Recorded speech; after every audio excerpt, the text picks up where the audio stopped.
And we also know from this hadith of the great sin of oppression, of oppressing each other. A person who oppresses somebody else, the great sin which this is. And Allah subhanahu wa ta'ala says, Ya ibadi inni haramtu dhulma ala nafsi. Allah has made oppression prohibited upon Himself. Allah subhanahu wa ta'ala made oppression prohibited upon Himself. وَجَعَلْتُ بَيْنَكُمْ مُحَرَّمًا. I made it prohibited amongst yourselves, amongst the people. Which shows the extreme ihtiyat a person should take in terms of oppressing somebody else. And a person will think, well, I don't really oppress anybody, it's just me and people around me. A person could, in the Yawm al-Qiyamah, some people will be resurrected with Haman and Fir'aun. And when they ask Allah subhanahu wa ta'ala, why we resurrected with these oppressors, they will say, because the people that you had authority over, you oppressed them. And if Allah would have given you a kingdom like Fir'aun or Haman, you would have oppressed the people exactly the same way that he oppressed his people. So yuhsharu ma'ahu is mentioned in the author in the hadith, and mentioned the person will be resurrected with those people. So each person is responsible. When we said the hadith, كُلُّكُمْ رَاعٍ كُلُّكُمْ مَسْئُولٌ رَعِيَّتِهِ, every person is a shepherd, every person is responsible for his flock. And part of that also is if a person oppresses his flock, he will be resurrected with those. He will be resurrected with those people.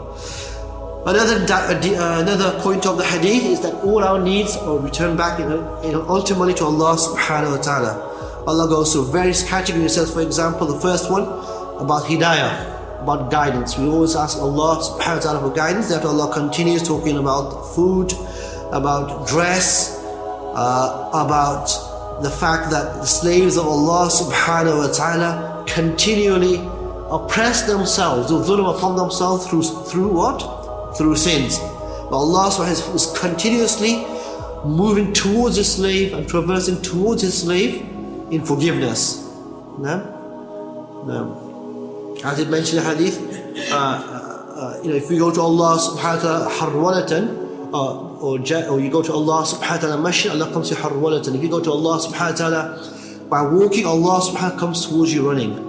As the mercy of Allah subhanahu wa ta'ala comes towards you in more than what you perform in terms of your deeds. That's why it mentions, Ya ibadi, innakum tukhti'una bil-layli wal-nahar wa la aghfiru dhunuba jami'a fastaghfiruni aghfir lakum. Oh, my slaves, you make mistakes during the night and the day, and I forgive your sins. فَاسْتَغْفِرُونِ, so seek my forgiveness. أَغْفِرُ لَكُمْ, and I will forgive you. أَغْفِرْ لَكُمْ, I will forgive you. This is a promise of Allah subhanahu wa ta'ala. It says that the only method of which a person can remove dhulm, oppression, is by what? To himself, is by going back to Allah subhanahu wa ta'ala and seeking His to Allah forgiveness. However, if a person